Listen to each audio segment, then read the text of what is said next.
Good evening दोस्तों। एक बार फिर से आपका स्वागत करते हैं आपके अपने यूट्यूब चैनल एएमयू क्लास के टीजीटी पीजीटी कला टेस्ट सीरीज के रात के 8 बजे के आज के इस वीडियो में। मित्रों, बेहतरीन प्रश्नों की बेहतरीन सीरीज एएमयू क्लासेस रोजाना रात 8 बजे आपको मुहैया कराता है, जिसके आने वाले जो है बेनिफिट आपको आगामी भर्ती में मिलेंगे अगर आप रेगुलर स्टूडेंट हैं तो। क्योंकि रेगुलर पढ़ेंगे तभी आप हर प्रश्नों को पाए होंगे। जो नए हैं, पहली मर्तबा जुड़े हैं, उनसे मैं यही कहना चाहूँगा कि वो प्लेलिस्ट में जाएं। प्लेलिस्ट में आपको जो है पूरी वीडियो मिलेगी, इस साल की 2022 से जो डाला जा रहा है वो, और पीछे की, वहाँ आप पूरी वीडियो को देखिएगा। कोई डाउट हो तो कमेंट्स करिएगा, ठीक है। शाम को 6 बजे डेली टेलीग्राम पे एक प्रश्न डाला जाता है, उसके बारे में जो है आपको बताता ही हूँ। ज्वाइन करके वहाँ पे आप भाग लीजिएगा। और अगर पहली मर्तबा है तो चैनल को सब्सक्राइब करके बेल आइकन दबा लीजिएगा ताकि नोटिफिकेशन आपको मिलता रहे। तो चलिए शुरू करते हैं। आज का पहला प्रश्न सुपर संडे सीरीज कल हमने आपको दिया था, जिसको आप सभी लोगों ने बहुत पसंद किया। तो आज का पहला प्रश्न जो है हमारा आपके स्क्रीन पे है, और पहला प्रश्न हमारा पूछ रहा है मित्रों कि भारतीय चित्रकला का जो रंग विधान है वो किसका भाग है। भारतीय चित्रकला का जो रंग विधान है वो किसका भाग है। सादृश्य का भाग है, रूप भेद का भाग है, प्रमाण का भाग है, या वर्णिका भंग का भाग है।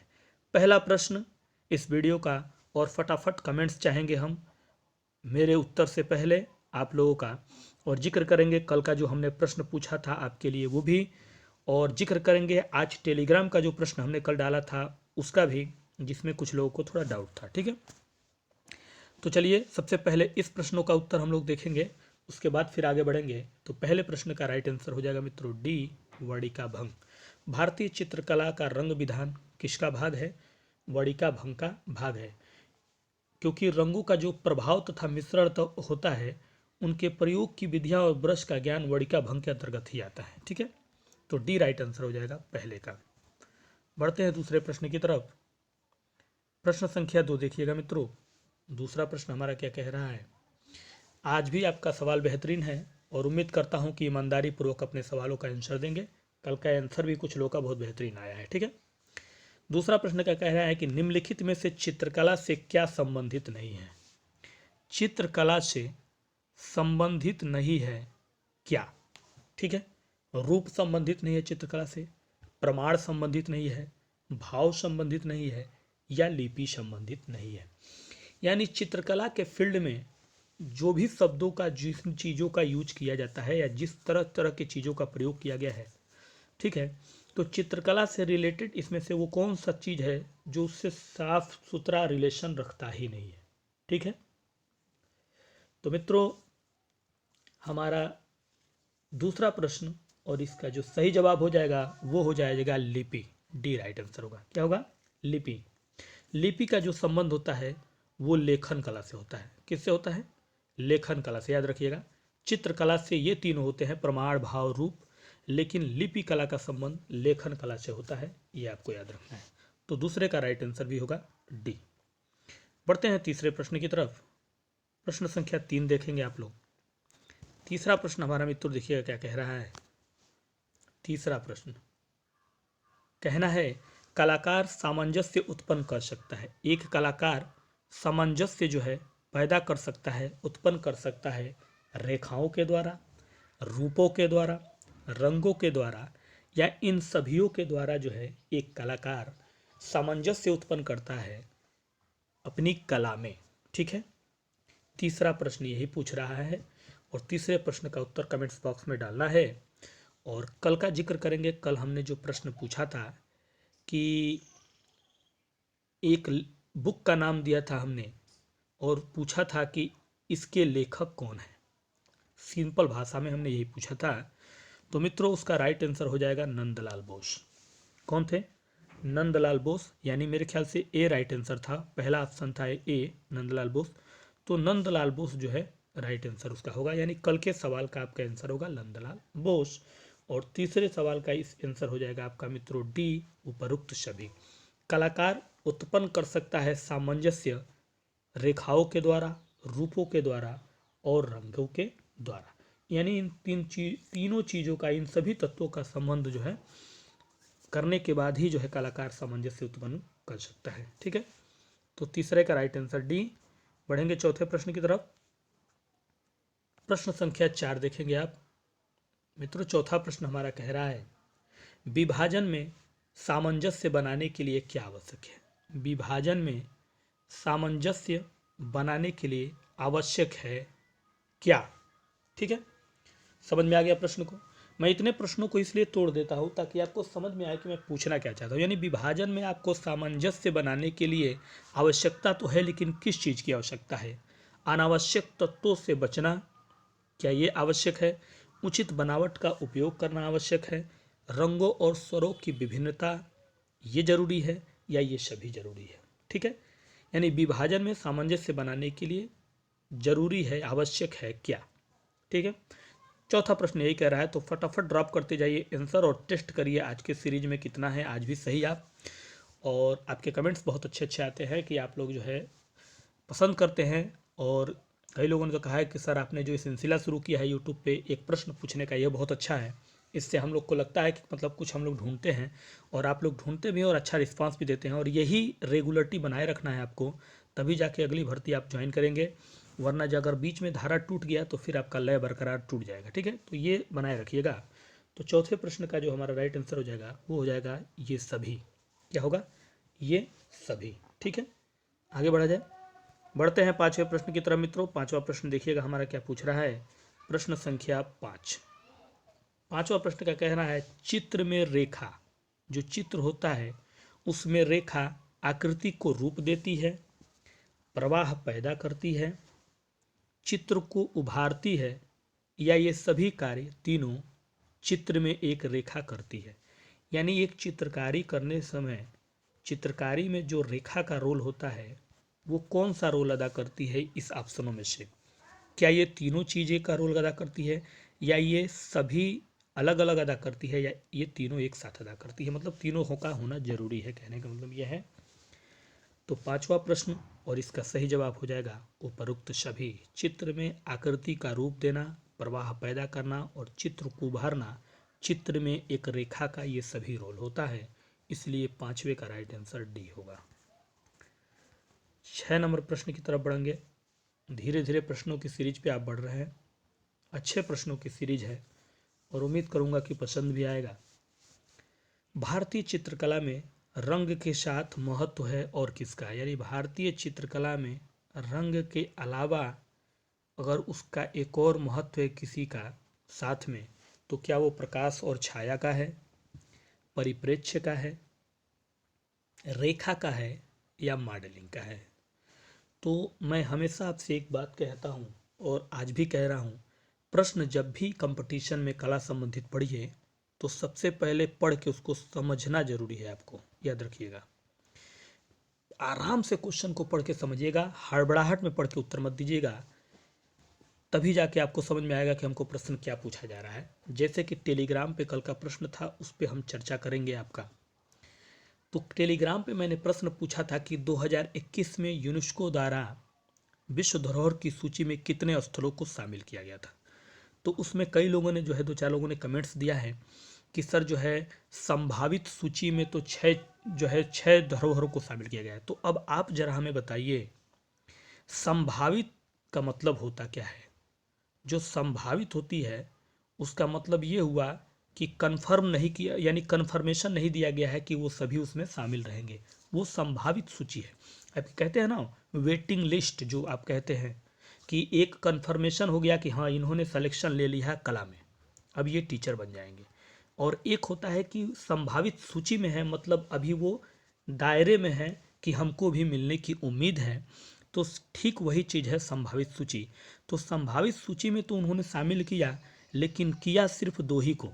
ठीक है, सिर्फ 2 ही को किया, जिसमें एक मंदिर है तेलंगाना का और आपका एक धोलावीरा है, यानी धोलावीरा है शायद वही। आपको इसके बारे में मैंने क्वेश्चन पूछा भी है, तो इसलिए मैंने एक बार और भी पूछा था जिसमें जो है पहले 38 था, अब जो है टोटल 40 हो गया है।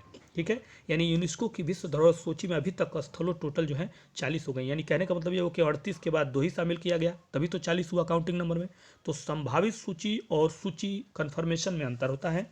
तो उम्मीद करता हूँ कि ये वीडियो और ये बताया हुआ चीज़ आपको अच्छे से समझ में आ गया होगा कि संभावित में और बाकी कन्फर्मेशन में होता क्या है।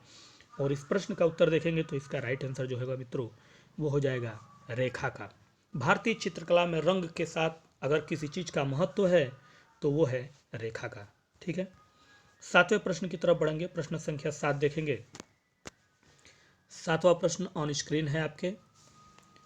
अगर उसके बाद भी आपको डाउट है कल के टेलीग्राम के क्वेश्चन पे तो हमें कमेंट्स फिर से कर लीजिएगा टेलीग्राम पे या व्हाट्सअप पे या फिर इस अपने यूट्यूब पे। मैं आपको वहाँ पे फिर से एक बार जो है डिस्कशन कर लूँगा। तो 7वां प्रश्न कह रहा है कौन सा वक्तव्य सही नहीं, यानी कौन सा वाक्य सही नहीं है। यानी कि आकृति को रूप मिलता है, मतलब आकृति जो होती है चित्रकारी में, कलाकारी में जो आकृति होती है उसको रूप मिलता है किससे। लेकिन यहाँ ये कह रहा है कि सही चीज़ नहीं ढूंढना है आपको। ठीक है, प्रतीक से सही नहीं है ये, रेखा से सही नहीं है ये, रंग से सही नहीं है, या छाया प्रकाश से। एक बार फिर से ध्यान से प्रश्न को समझ लीजिए। प्रश्न पूछ रहा है कि जो वाक्य है कि आकृति में रूप जो है मिलता है, तो इसमें से वो कौन सा शब्द है चारों में से जो सही नहीं है। ठीक है, ठीक है, समझ में आ गया। तो उम्मीद करता हूँ कि समझ में आएगा, तो उत्तर भी आपको क्लियर जो है कमेंट्स में आएगा। तो 7वां प्रश्न और इसका सही आंसर हो जाएगा मित्रों प्रकाश छाया से। जो छाया प्रकाश जो होता है ना, आकृति का अरूपित नहीं होता है। ठीक है, छाया प्रकाश जो है आकृति से अरूपित नहीं होता है। रेखाएं, वर्ण और जो आपका छाया प्रकाश अथवा कह छाया प्रकाश के अलावा आप उसको कह सकते हैं धरातलीय गठन के जो प्रयोग होते हैं चित्रतल का निश्चित अंकन रूप नहीं कहलाता है। इसलिए छाया प्रकाश सही नहीं है, आकृति को रूप मिलता है। ठीक है, तो 7वें का राइट आंसर डी होगा। 8वें प्रश्न की तरफ बढ़ेंगे। प्रश्न संख्या 8 देखेंगे। 8वां प्रश्न प्रश्नों की बेहतरीन सीरीज है और उम्मीद करता हूं कि आज आपको बहुत अच्छे लगेंगे ये भी प्रश्न, और हमारे आज के सवाल भी आपको अच्छे लगेंगे जो हमने आखिरी में आपसे पूछा जाता है। आकृतियों से स्पष्ट होता है, जो आकृतियां होती हैं उनसे स्पष्ट हो जाता है, क्लियरेंस हो जाता है, क्लियर हो जाता है। क्या भाव का, रूप का, लय का, या इन सभी का हो जाता है, आकृतियों से स्पष्ट हो जाता है, इनमें से किसका। ठीक है, ये प्रश्न टीजीटी 2001 में पूछा जा चुका है। ये प्रश्न जो है टीजीटी 2001 में ये पूछा जा चुका है ये प्रश्न। ठीक है, कि आकृतियों से स्पष्ट होता है इनमें से कौन सी चीज का। तो मित्रों 8 नंबर प्रश्न और सही जवाब होगा रूप का। किसका हो जाएगा, रूप का। B is the right answer. 9 number प्रश्न की तरफ बढ़ रहे हैं। प्रश्न संख्या 9 देखिएगा। 9 नंबर प्रश्न हमारा क्या कह रहा है मित्रों। 9 नंबर प्रश्न का हमको कहना है, आपके सामने है स्क्रीन पे, और कह रहा है निम्न में से भारतीय अलंकरण की प्राचीन विशेषता कौन सी रही।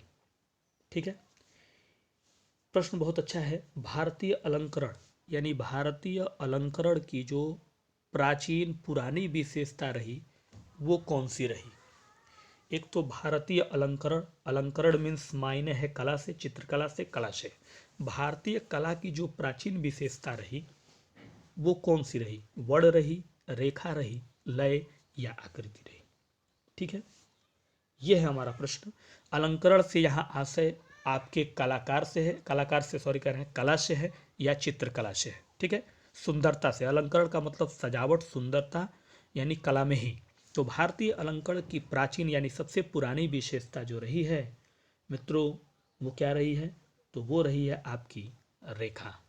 क्या रही है, रेखा। तो इसका राइट आंसर हो जाएगा 9 का बी। ठीक है, आगे बढ़े। प्रश्न संख्या 10 देखिएगा। 10 नंबर प्रश्न आपके सामने है और 10 नंबर प्रश्न देखिए क्या कह रहा है कि पारंपरिक भारतीय भित्ति चित्रों में कौन से रंग प्रयोग में आते हैं। पारंपरिक भारतीय भित्ति चित्रों यानी पारंपरिक भारतीय जो भित्ति चित्र होते हैं उसमें रंग जो होते हैं वो प्रयोग में आते हैं। रासायनिक रंग जो है वो प्रयोग में आते हैं। भूमि से प्राप्त जो हमें रंग मिलते हैं वो, यानी जल रंग यानी वाष्प रंग जिसको बोलते हैं वास्तवनिक, या खनिज रंग। ठीक है, यह है प्रश्न संख्या 10। बेहतरीन प्रश्नों की सीरीज में आप पहुंचे हैं 10 प्रश्न की तरफ, और अगर कोई भी आपको डाउट क्लियर करना हो तो आप कमेंट्स कर दीजिएगा। टेलीग्राम पे, व्हाट्सएप पे कला से संबंधित होना चाहिए आपका वो, ठीक है, यानी जो पढ़ रहे हैं उससे संबंधित आपका सवाल होना चाहिए।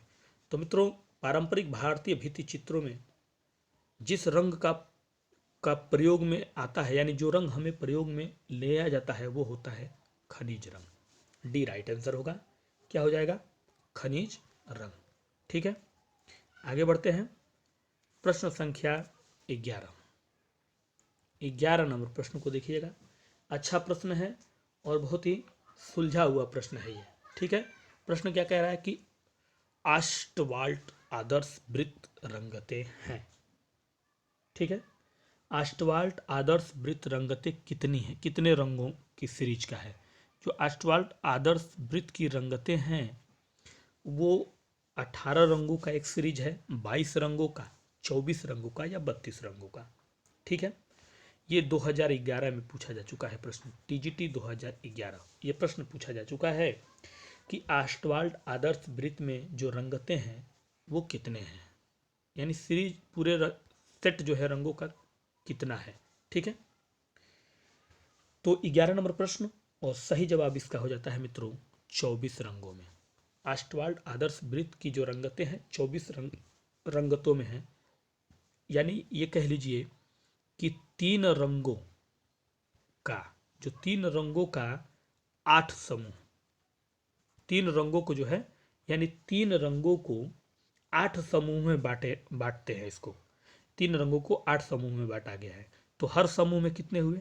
8, यानी 3 रंगों को 8 समूह में बांटा गया, तो हर समूह में 8, तो 8 तरीका 24 रंगों का, यानी ऑस्टवाल्ड आदर्श वृत्त रंगते जो है वो 24 है।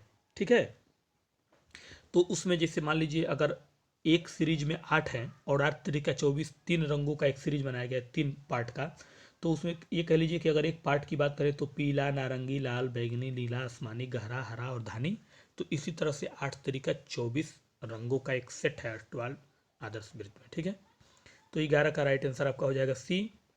12 नंबर प्रश्न को देखिएगा। प्रश्न संख्या 12 क्या पूछ रहा है? सुप्रसिद्ध जर्मन विद्वान प्रोफेसर विल्हम ओस्टवाल्ड ने कितने रंगों का चक्र प्रस्तुत किया? देखिए उसी से रिलेटेड प्रश्न है। जर्मनी के रहने वाले हैं, विद्वान थे और उनका पूरा नाम था प्रोफेसर विल्हम ओस्टवाल्ड। अभी थोड़ी देर पहले उन्हीं के रंगतों के बारे में पढ़ा। पूछ रहा है कि कितने रंगों का चक्र प्रस्तुत किया था उन्होंने? 3 रंगों का चक्र प्रस्तुत किया, 7 रंगों का, 5 रंगों का या 8 रंगों का? तो प्रश्न बहुत अच्छा है और अगर आपने पहला इसके ऊपर का प्रश्न पढ़ा होगा तो आप समझ गए होंगे कि मैं उसी से रिलेटेड इस प्रश्न को लिया हूँ। और अभी थोड़ी देर पहले, मतलब इसका राइट आंसर होगा मित्रों डी 8। और अभी थोड़ी देर पहले मैंने आपको बताया है कि ऑस्टवाल्ड आदर्श वृत्तों में रंगतें जो होती हैं 24 रंगों के सेट का होता है। 24 रंगों में, तो मैंने पहले ही बताया कि 24 रंगों में 3 हिस्से में डिवाइड किया गया है, हर सेट में 8 हिस्से हैं, यानी हर सेट में 8 रंगे हैं, तो 8 तरीका 24। तो वही यहाँ पूछ रहा है कि कितने रंगतों का चक्र है, तो 8 रंगों को तागा, यानी 8 रंगतों का चक्र है, तो 24 रंगों के सेट में आदर्श वृत्त की रंगतें मिलती है आपको। ठीक है, समझ में आ गया? चलिए बढ़ते हैं 13 नंबर प्रश्न की तरफ। प्रश्न संख्या 13 देखिएगा। अच्छा प्रश्न है, सिंपल प्रश्न है लेकिन बहुत ही मजा हुआ प्रश्न है अपने आप में। ध्यान से देखिएगा। प्रश्न पूछ रहा है वर्ड क्या है? वर्ड, बहुत ही अच्छा प्रश्न है, एक लाइन का प्रश्न है लेकिन अच्छा प्रश्न है। वर्ड जो है वो क्या है? यहाँ जो वर्ड से आशय है वो हिंदी में, जो लोग हिंदी पढ़ते हैं, हिंदी का जो वर्ड होता है उस वर्ड से यहाँ कोई आशय नहीं है। यहाँ वर्ड का आशय कला के अर्थ में आपको बताना है, ना कि हिंदी के भाषा के अर्थ में। ये भी याद रखिएगा। और यहाँ वर्ड जो है हिंदी के आशय से नहीं है, यहाँ वर्ड जो है कला के आशय से क्या है?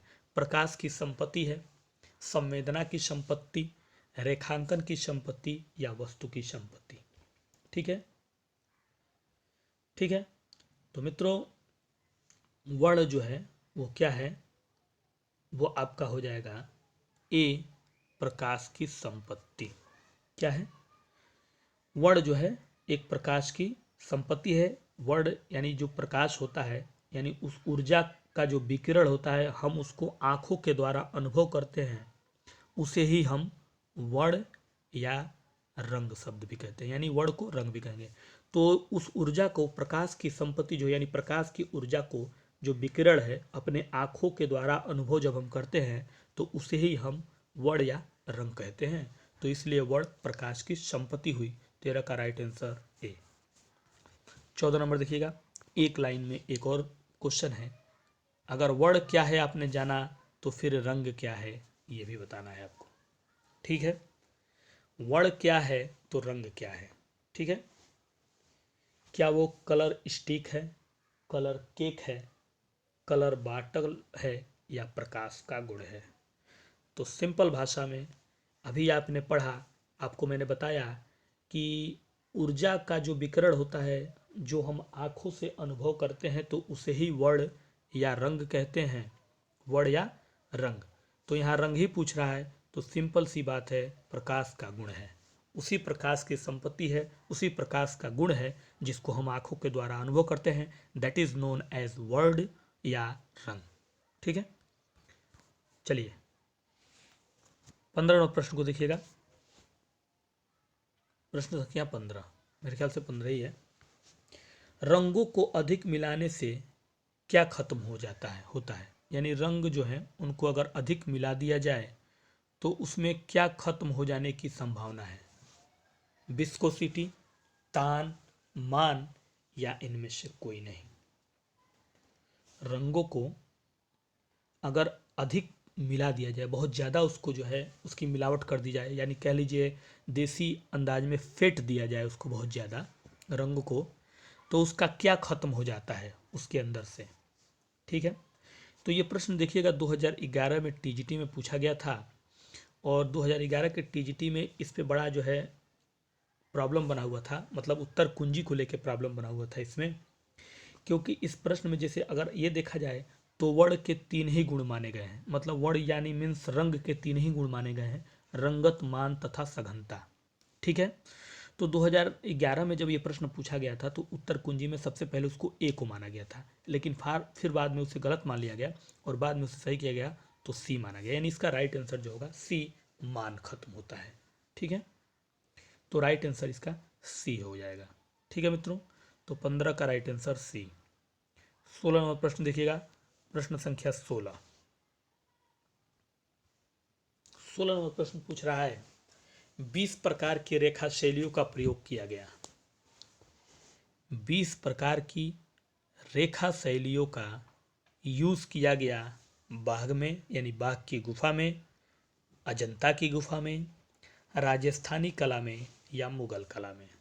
ठीक है, ये जो प्रश्न है इस प्रश्न को पूछा किसी और तरीके से गया है, लेकिन इसमें हमने पूछा किसी और तरीके से, यानी हमने इस क्वेश्चन के पैटर्न को जो है बदल दिया है थोड़ा सा। ठीक है, बदलाव जरूरी है जिंदगी का और बदलाव के साथ चलना हमारी कामयाबी का हिस्सा है। तो मित्रों 20 प्रकार के रेखा शैलियों का प्रयोग कहाँ किया गया है, बाघ की गुफा में, अजंता की गुफा में, राजस्थान की कला में या मुगल कला में, ये प्रश्न पूछ रहा है 16 नंबर। और इस प्रश्न का हमारा जो सही जवाब होगा वो हो जाएगा अजंता में। कभी कभी प्रश्न ऐसे ही पूछता है कि अजंता की गुफाओं में कितने प्रकार की रेखा शैलियों का प्रयोग किया गया है, तो 20 प्रकार की। उसी का सीधे उल्टा हमने इस प्रश्न को बनाया है कि 20 प्रकार की रेखा शैलियों का प्रयोग किया गया। तो अगर वहाँ दे दे तो आप कंफ्यूज मत होइएगा। अगर मैं गुफा लिख देता तो थोड़ा हेल्प मिल जाता, लेकिन मैंने जानबूझ के गुफा नहीं लिखा था ताकि आपको थोड़ा सा जो है समझना। ठीक है, तो बी राइट आंसर होगा इसका 16 नंबर का। 17 नंबर देखिए, प्रश्न संख्या 17। 17 नंबर प्रश्न देखिए क्या कह रहा है। प्रश्न का कहना है कि पूर्व मध्यकालीन यानी प्राकृतिक कला के, पूर्व मध्यकालीन यानी प्राकृतिक कला के चित्रों में, यानी कहने का मतलब होता है कि उनके चित्रों में लय और गति का पूर्ण अभाव होता है। यानी पूर्व मध्यकालीन यानी प्राकृतिक जो कला है उनके चित्रों में लय और गति का पूर्ण तरीके से अभाव होता है, या लय और गति पूर्ण है, चित्र में पूरे होते हैं, या चित्रों में भावों का पूर्ण अभाव होता है, या चित्र में उच्च कोटि के हैं, यानी उसके चित्र जो है उच्च कोटि के हैं। कहने का मतलब यह है। तो प्रश्न को थोड़ा पहले क्लियरली समझ लीजिएगा कि पूर्व मध्यकालीन में कला के चित्रों में लय और गति से संबंधित प्रश्न है कि गति पूर्ण अभाव का होता है, गति पूर्ण होता है, या भावों का पूर्ण अभाव होता है, या उच्च कोटि का होता है। ये प्रश्न पूछ रहा है। बड़ा ही अच्छा प्रश्न है और चुना हुआ प्रश्न है ये। और इसका राइट आंसर मित्रों हो जाएगा आपका बी, चित्र लय और गति पूर्ण होता है। क्या होता है? बी राइट आंसर इसका हो जाएगा। ठीक है, तो आगे बढ़ते हैं मित्रों। प्रश्न संख्या 18 की तरफ बढ़ेंगे। 18 नंबर प्रश्न है ये। प्रश्न कह रहा है कि चित्र में एक ही रंग की शुद्धता, एक ही रंग की शुद्धता को अगर हमको ज्ञात करना हो तो उसे हम क्या कहेंगे? यानी चित्र में एक ही रंग की शुद्धता को ज्ञात करने को हम किस नाम से पुकारते हैं? क्रोमा के नाम से, बिब्ग्योर, वैल्यू या ह्यू। ठीक है, समझ में आ गया प्रश्न क्या पूछ रहा है? प्रश्न का सीधा और सिंपल भाषा में एक ही बात पूछना है कि चित्र में अगर हमें एक ही रंग का प्रयोग करना हो तो उसको ज्ञात करना हो, यानी एक ही रंग की शुद्धता को अगर हमको चित्र में ज्ञात करना हो तो उसे हम अपनी भाषा में, यहाँ पे जो ऑप्शन दिया है इस भाषा में हम क्या उसे कहेंगे? ठीक है, समझ में आ गया? यानी एक ही रंग की शुद्धता से आशय का मतलब यह है हल्का, हल्का या गहरा रंग ज्ञात करना हो। ठीक है, एक ही रंग की शुद्धता से आशय यहाँ हल्का और गहरा रंग से है। अगर उसको ज्ञात करना हो तो उसको ज्ञात करने को हम क्या कहते हैं मित्रों? तो इसका राइट आंसर हो जाएगा ए, क्रोमा कहते हैं। क्या कहते हैं? क्रोमा कहते हैं, याद रखिएगा।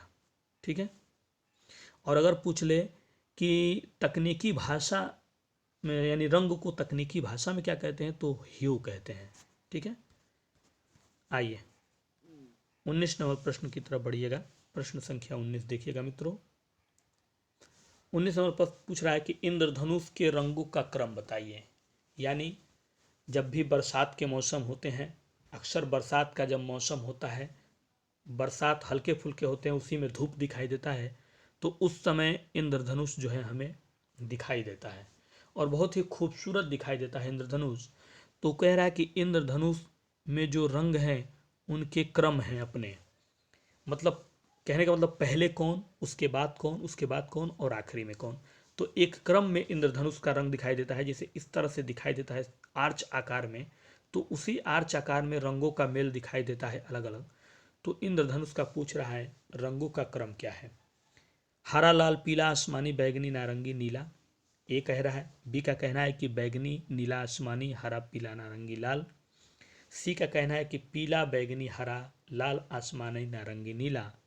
या डी का कहना है आसमानी, नीला, बैगनी, हरा, पीला, लाल, नारंगी। ठीक है, यानी 7 रंग होते हैं इंद्रधनुष में, लेकिन हम 7 रंगों का क्रम जानना चाहते हैं कि पहले कौन और आखिरी में कौन होता है। ये 2010 में टीजीटी के पूछा जा चुका है, तो इसको याद रखिएगा, कभी भी फिर दोबारा रिपीट कर सकता है। और इसका राइट आंसर हो जाएगा मित्रों बी, बैगनी, नीला, आसमानी, हरा, पीला, नारंगी और लाल। याद रखिएगा लाल सबसे आखिरी में होता है। तो जब भी इस तरह के सीरीज वाइज विकल्प चुनने के लिए आए तो आपको लॉजिकली ये याद रखना पड़ेगा कि आप पहले को याद रखिएगा कि पहले में कौन आएगा, और ये याद रखिएगा कि लाल कौन आएगा। तो अक्सर ऐसा होता है कि पहला और आखिरी जो है मिल जाए, जैसे देख लीजिए यहाँ पे लाल पहले आखिरी में है, लेकिन यहाँ उसके बाद किसी विकल्प में भी लाल शब्द नहीं है, तो इससे भी वो पकड़ लिया जाता है कि हमारा विकल्प यही होगा। तो बैगनी और लाल ये चीज़ें याद रखिएगा। अगर 2 विकल्प में आता है तो वहाँ फिर एक कदम और देखना पड़ेगा कि नारंगी उसके बाद आता है, तो किसी ऑप्शन में नारंगी और है कि नहीं रेगुलर। ठीक है, इस तरह से पकड़ लिया जाता है, तो बी राइट आंसर होगा। अब चलिए प्रश्न संख्या 20 की तरफ बढ़ते हैं। इसको मैंने लिया है अपने टेलीग्राम से। किससे लिया है? एक प्रश्न मैंने अपने टेलीग्राम से भी लिया है, 20 नंबर प्रश्न, और इसके बाद आपका सवाल आएगा। ठीक है, बेहतरीन टेस्ट प्रश्नों की सीरीज में आज आप 20 प्रश्न देखे हैं और इसका टेस्ट भी अपने आप को कर रहे हैं, जज कर रहे हैं अपने आप को कि आपकी तैयारी क्या है, और वो आप कमेंट्स बॉक्स में डालते हैं और आपका सवाल इसके बाद आएगा। लेकिन हमने टेलीग्राम में ये प्रश्न पूछा था, जिसने ज्वाइन नहीं किया है उनके लिए भी अच्छा है, जिसने ज्वाइन किया है उनको तो याद ही आ जाएगा देख के। मैंने पूछा था कि इनमें से कौन सा चित्र यूनेस्को द्वारा उनकी 25वीं वर्षगांठ पर भारतीय डाक टिकट पर पेंटिंग डाक टिकट के रूप में जारी किया गया था। यानी कौन सा चित्र था जो यूनेस्को के द्वारा उसकी यानी यूनेस्को की 25वीं वर्षगांठ पर भारतीय डाक टिकट के रूप में टिकट पर पेंटिंग डाक टिकट के रूप में जारी किया गया था। मरणासन राजकुमारी का, भारत माता का, बोधिसत्व पदमपाड़ी या कैलाश मंदिर, इनमें से वो कौन सा चित्र है जिसका यूनेस्को की 25वीं वर्षगांठ के समय पर भारतीय डाक टिकट पर पेंटिंग डाक टिकट के रूप में जारी किया गया था। ये प्रश्न था हमारा, टेलीग्राम का एक प्रश्न था जो हमने आपसे पूछा था। और मित्रों, इस प्रश्न का राइट आंसर हो जाएगा सी, बोधिसत्व पदमपाड़ी का चित्र। किसका चित्र? बोधिसत्व पदमपाड़ी का चित्र। और अब आगे बढ़ते हैं और आपका सवाल आपके स्क्रीन पे आ चुका है, आप देख लीजिए। रोजाना की तरह एक सवाल आपसे पूछा जाता है, आज भी एक सवाल आपसे पूछा गया है कल का आंसर बताने के बाद। प्रश्न है, कॉस्मिक पेंटिंग पर चित्र बनाने वाले आधुनिक कलाकार का नाम बताना है आपको। यानी आज का आपका सवाल है मित्रों कि कॉस्मिक पेंटिंग पर चित्र बनाने वाले आधुनिक कलाकार का नाम क्या नंदलाल बोस है, के जी सुब्रमण्यम है, असित कुमार हल्दर या अवनींद्र नाथ ठाकुर। इनमें से आधुनिक कला का वो कौन सा चित्रकार है जिसने कॉस्मिक पेंटिंग पर चित्र बनाए। ठीक है, इसी प्रश्न का उत्तर आपको कमेंट्स बॉक्स में डालना है और मैं चाहूँगा कि ज़्यादा से ज़्यादा आपका उत्तर आए और ज़्यादा से ज़्यादा उत्तर जो आए वो सही आए, यही उम्मीद है, क्योंकि मुझे पूरा विश्वास हो गया है कि आपकी तैयारी बेहतरीन चल रही है, इस चैनल के माध्यम से जुड़े हैं जो। तो मित्रों, आज के लिए दीजिए इजाज़त, कल फिर मिलेंगे इसी समय इसी टाइम लेकर कुछ और बेहतरीन प्रश्नों की बेहतरीन सीरीज। तब तक के लिए दीजिए इजाज़त, नमस्कार, गुड नाइट।